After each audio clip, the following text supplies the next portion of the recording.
20 জন এনসিপিআই সাংসদদের বিরুদ্ধে notice issue supreme কোর্টের।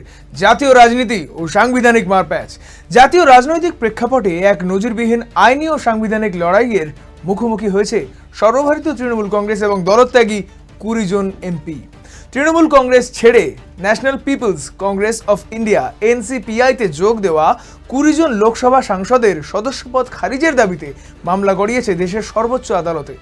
All India Trinamool কংগ্রেসের সাধারণ সম্পাদক তথা ডায়মন্ড হারবারের সাংসদ অভিষেক বন্দ্যোপাধ্যায়ের দায়ের করা সেই বহুল আলোচিত পিটিশনের ভিত্তিতে 20 জন এনসিপিআই সাংসদের উদ্দেশ্যে কারণ দর্শানোর নোটিশ জারি করেছে সুপ্রিম কোর্টের প্রধান বিচারপতির নেতৃত্বাধীন বেঞ্চ। প্রেক্ষাপট তৃণমূল বনাম এনসিপিআই এর বিদ্রোহ। ঘটনার সূত্রপাত লোকসভা নির্বাচনের কিছু সময় পরে, যখন জোড়াফুল প্রতীকে নির্বাচিত সুদীপ বন্দ্যোপাধ্যায়, কাকলি ঘোষ দস্তিদার, শতাব্দী রায়, সায়নী ঘোষদের মতন বর্ষিয়ান ও প্রভাবশালী 20 জন লোকসভা সাংসদ দল ছেড়ে নতুন দল গঠন করেন বা এনসিপিআইতে যোগ দেন। এরপর তারা সংসদীয় চত্বরে পৃথক সত্তা বা সংসদীয় গোষ্ঠী গঠন করতে চেয়ে লোকসভা স্পিকার ওম বিড়লার কাছে লিখিত আবেদন পেশ করেন। সংসদের বাদল অধিবেশন শুরু হওয়ার ঠিক 1 মাস আগে এই নাটকীয় আবেদনপত্র জমা পড়ে। এই ঘটনার খবর পেতেই তৃণমূল কংগ্রেসের তরফ থেকে কড়া পদক্ষেপ গ্রহণ করা হয়। সর্বভারতীয় সাধারণ সম্পাদক অভিষেক বন্দ্যোপাধ্যায় কাল বিলম্ব না করে নিজে লোকসভা স্পিকার ওম বিড়লার সঙ্গে দেখা করেন এবং 20 জন সাংসদের বিরুদ্ধে আলাদা করে 20টি অনাস্থা ও সদস্যপদ খারিজের চিঠি দেন।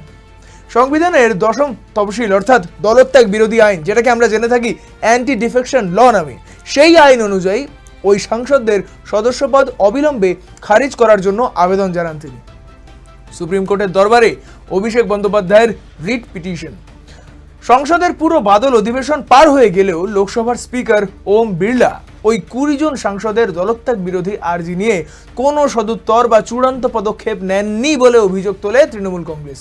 সংবিধান নির্ধারিত সময়ের মধ্যে স্পিকার সিদ্ধান্ত নিতে ব্যর্থ হচ্ছেন, এই অভিযোগ তুলে রিট পিটিশন ফাইল করে সুপ্রিম কোর্টের দ্বারস্থ হন অভিষেক বন্দ্যোপাধ্যায়।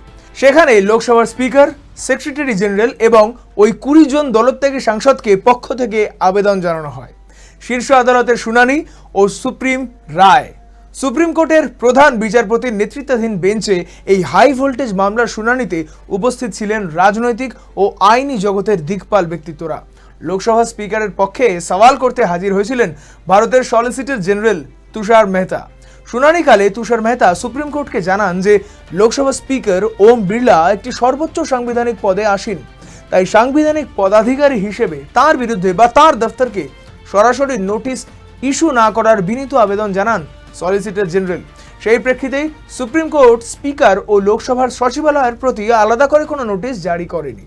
সলিসিটর জেনারেল তুষার মেহতা প্রধান বিচারপতির এজলাসে আরও স্পষ্ট করেন যে দলত্যাগ বিরোধী আইন অনুযায়ী ওই 20 জন সাংসদের পদ খারিজ সম্পর্কিত অভিষেক বন্দ্যোপাধ্যায়ের আর্জির ওপর অলরেডি প্রক্রিয়া বা প্রসিডিংস শুরু করে দিয়েছেন স্পিকার।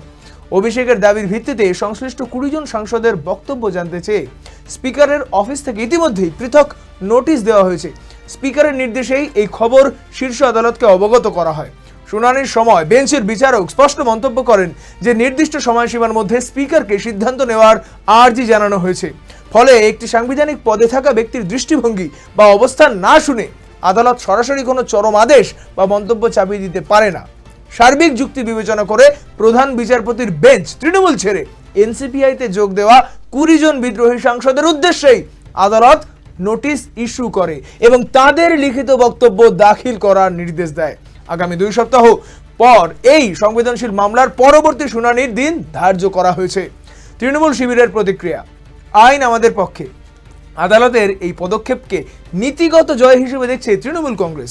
অভিষেকের পক্ষে শীর্ষ আদালতে উপস্থিত বিশিষ্ট আইনজীবী তথা শ্রীরামপুরের তৃণমূল সাংসদ কল্যাণ বন্দ্যোপাধ্যায় মন্তব্য করেন, কোট আনকোট, সুপ্রিম কোর্ট আজ ডিসকোয়ালিফিকেশন পিটিশন নিয়ে 20 জন সাংসদের বিরুদ্ধে সশরীরে নোটিশ ইস্যু করেছে।